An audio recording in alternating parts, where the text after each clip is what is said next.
जो water treatment plant जो बनाए गए हैं, 9 वाटर ट्रीटमेंट प्लांट यहां पर बने हुए हैं। अब क्या क्यों ना जब वो बने या जो उन पर जब काम हुआ, तो ये बताएं कि ऐसा क्या लॉन्ग टर्म प्लानिंग नहीं थी क्या? 1994 से लेके अभी तक की अगर बात करें तो दिल्ली की आबादी कितनी डेंस हो गई। अब देखिए दिल्ली तो एक्सटेंड होते होते कितना आगे तक पहुंच गई है, दिल्ली पूरी भर चुकी है। पाइपलाइन जो थी वो काफी सारी दब भी चुकी हैं। अब कितना लीकेज नीचे नीचे हो रहा है, कितनी हम सड़कें धंसती हुई भी देखते हैं। कई जगह पे सड़कें धंस जाती हैं, है ना? क्यों धंसती हैं? क्योंकि पानी नीचे से रिसाव होता है, मिट्टी कट जाती है, सड़कें धंस जाती हैं। अक्सर हम देखते हैं कभी उसमें वैगनर गाड़ी घुस जाती है, कभी उसमें पूरी की पूरी बस समा जाती है। तो क्या ये पुरानी समस्या है जिसको पूरी दिल्ली को क्या खोदना पड़ेगा?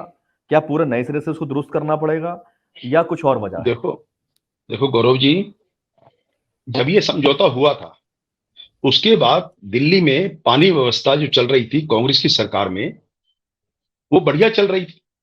और आज भी आज क्या उस समझौते के बाद क्या कांग्रेस ही उसको सॉरी करती है? सर, इनको 8 साल हो गए। उस टाइम भी नहीं चल रही थी, बढ़िया तो नहीं चल सकती। होलंबी कला, चंद्रावल, रोहिणी, द्वारका, ये वो इलाके हैं जहां पे मैंने खुद शो करे हैं, और शो का नाम था ना बिजली ना पानी, ये कैसी राजधानी। नहीं नहीं, ऐसा नहीं है, पानी साफ आ रहा था। देखिए, आज इनको 8 साल हो गए हैं सरकार में आए हुए। इनको क्या करना चाहिए था कि जो प्लांट हैं, वो जो प्लांट है या पानी की लाइनें, उनको साफ करते। उनमें काफी अरसा हो गया है, उनको इनको ये उनकी रिपेयर तक नहीं कर पाए। अगर उनकी रिपेयर करते तो शायद आज जनता को साफ पानी मिलता। आज जनता को गंदा पानी मिल रहा है, पूरी दिल्ली गंदा पानी पी रही है। और उसके बावजूद ये इस पानी पर, गंदे पानी पर इतनी गंदी राजनीति कर रहे हैं कि दूसरों पे ठीकरा फोड़ते हैं। ये एलजी को कहते हैं, एलजी इनको कहते हैं। इन्हें ये सब बातें ना करके काम उस पानी पर ध्यान देना चाहिए। उसकी साफ सफाई करें, उसका रखरखाव करें, और उसको प्लांट को, और जो ये इसकी जो पाइपलाइन है उनको साफ कराएं, उन पे ध्यान दे। क्योंकि ये जो काम दिल्ली सरकार ने किए थे, आदरणीय श्रीमती शीला जी ने जो विकास कार्य किए थे किसी को भी लेकर, ये आज तक उनकी रिपेयर तक नहीं करा पाए, सिर्फ स्कूलों को छोड़ के। ठीक है, चलिए शुभेंदु जी, एक पॉइंट तो ये हमारा जो अभी सामने आया निकल के, और पॉइंट घूम फिर के देखिए वहीं आ रहा है, मेंटेनेंस की बात सामने आ रही है। लेकिन अब देखिए जो वजह है ना, बहुत सारी हैं। अब इसमें ये भी तो है ना कि 1054 क्यूसेक पानी पर डे हरियाणा से आना है। अब ये बताएं कि क्या पानी की सप्लाई पीछे से रोकी गई है, सैंड माफिया सक्रिय है, तो क्यों नहीं एक रिपोर्ट मांग लेते हैं? क्यों नहीं उस पर कुछ एक्शन किया जाए? समन्वय समिति तो बहुत सारी काम करती है दिल्ली के अंदर, बॉर्डर स्टेट के साथ में। गौरव जी, काम करना नहीं है इनको। हर साल इसी टॉपिक को हर बार डिस्कस कर रहे हैं कि आपने कब लास्ट चिट्ठी लिखी। आपने जब पानी दिल्ली में खत्म हो गया तब आप कह रहे हो कि सैंड माफिया है। आपका समस्या, आप समझो समस्या ये है ही नहीं। आप एक, मैं छोटा सा क्वेश्चन पूछ रहा हूं पवन शर्मा जी, आज आपको टॉपिक पे जो मैं क्वेश्चन पूछूं उसका जवाब देना। दिल्ली में आज की डेट में लीकेज 40% है। इसमें कौन सा हरियाणा के लोग काम करने आए थे? दिल्ली का जो पानी आप डेवलप करते हो, आपकी वेबसाइट पे पड़ा हुआ है, 39 से 42% लीकेज हो रहा है। जल बोर्ड का ऑफिशियल डाटा है ये। तो उसकी जो पाइपलाइन थी जहां पे लीकेज था, पवन शर्मा जी, पहले हंसन हिलाने से कुछ नहीं होगा, आपको जवाब देना पड़ेगा। यहां पे जो पाइपलाइन बनानी है वो तो आपको बनानी है, जल बोर्ड को। तो जल बोर्ड 8 साल में उन पाइपलाइन की लीकेज को नहीं खत्म कर पाया। पानी तो दूसरा छोड़िए, जो आएगा नहीं आ रहा है, कम आ रहा है, उसको एक अलग इशू है। जो लीकेज हो रहा है पानी, 40% पानी लीकेज हो रहा है, तो आपने क्या किया? पिछले साल भी इसी टॉपिक पे आप ही खुद वहां पे कई चैनलों पर आप थे, और हमने कहा था पॉइंट टू पॉइंट चलते हैं ना, पॉइंट जी बिल्कुल पॉइंट टू पॉइंट लीकेज की बात है। इस साल आपने 40% का आंकड़ा बताया, लास्ट ईयर 2022 का ये आंकड़ा था 35%। तो लीकेज तो बढ़ गई, इसका मतलब परवन जी? मैं इसका जवाब देता हूं।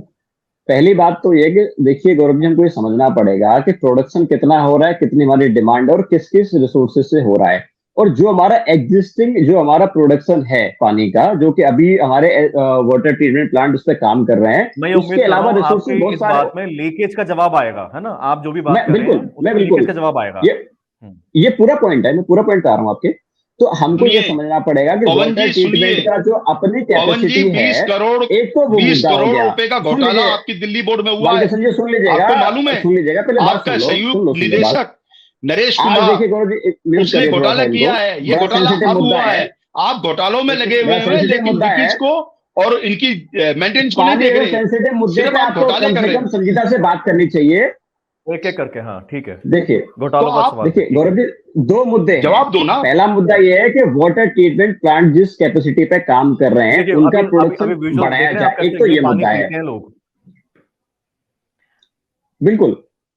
ये दूसरा एक मुद्दा तस्वीर ये थोड़ा है मार्टिन कि दिखाई, ये तस्वीरें एलजी सामने दिखवाई। देखिए ये वो फाइनल पॉन्ड है जहां से पानी जाता है इन नलों के अंदर। अब वो पानी कैसा आता होगा, हाँ, पीना छोड़ दीजिए, कुल्ला कोई नहीं कर बिल्कुल सकता ऐसे पानी को देखने के बाद में। बिल्कुल, मैं इस वाले टॉपिक पे भी आऊंगा। दूसरा इन्होंने लीकेज की बात करी। जब हमारी सरकार दिल्ली में नहीं थी, बहुत सारे एरिया आपने भी कवर किए हुए, टैंकर माफिया चलता था, हर जगह टैंकर चलते थे। टैंकर में पानी का वेस्टेज हुआ करता था, अनऑथराइज कॉलोनी में पानी की पाइपलाइन नहीं थी। आज मैं आपको बता दूं, लगभग 1500 से ज्यादा अनऑथराइज कॉलोनी में पानी की पाइपलाइन डल चुकी है। और देखिए, कुछ पाइपलाइन डलने के बाद भी 58 कॉलोनियां गौरव जी ऐसी है जहां पे पानी की पाइपलाइन डली हुई है, लेकिन उन पानी की पाइपलाइन में पानी नहीं है। क्यों नहीं है पानी? क्योंकि पीछे से पानी का प्रोडक्शन नहीं हो रहा। प्रोडक्शन क्यों नहीं हो रहा? कि रॉ वाटर दिल्ली को नहीं मिल रहा। समस्या सारी यहाँ पे आती है, राजनीति करने के लिए बहुत समय है, राजनीति करने के लिए बहुत सारे मुद्दे हैं। पवन जी मैं वो कहना चाह रहा हूँ कि देखिए, ये राजनीति करने के लिए बहुत सारे मुद्दे हैं, लेकिन पानी जैसा ऐसा मुद्दा है गौरव जी, यहाँ पे दिल्ली में प्रधानमंत्री जी भी रहते हैं, उनका कार्यालय भी है, दिल्ली में सारे एमएससी भी रहते हैं। पॉइंट पर आ गया सर। ये बताइए कि लीकेज के लिए क्या किया? 35% लास्ट ईयर का डाटा था, इस बार का 40% हो गया, 5% लीकेज बढ़ गई। नहीं, मैं आपको डेटा जो बता रहा हूँ गौरव जी, मैं आपको डेटा ही बता रहा हूँ। जब टैंकर चलते थे, टैंकर से क्या होता है कि पानी की लीकेज होती है। लीकेज सिर्फ उसको नहीं कहते कि पानी की पाइपलाइन फूट जाए, सिर्फ वो लीकेज नहीं होती, लैंड लॉस, पानी के वेस्टेज को लीकेज देखते हैं। हाँ, लैंड लॉस, इस लीकेज की लैंड लॉस का डाटा है एग्जैक्टली, 40%। उसमें क्या होता है कि हाँ, आपका पानी वेस्ट हो रहा है जो कि आपके सही रिसोर्सेज तक पहुंच नहीं रहा। उसको कैसे रोका दिल्ली सरकार ने? अनऑथराइज कॉलोनीज में पानी की पाइपलाइन डाल के हमने रोका।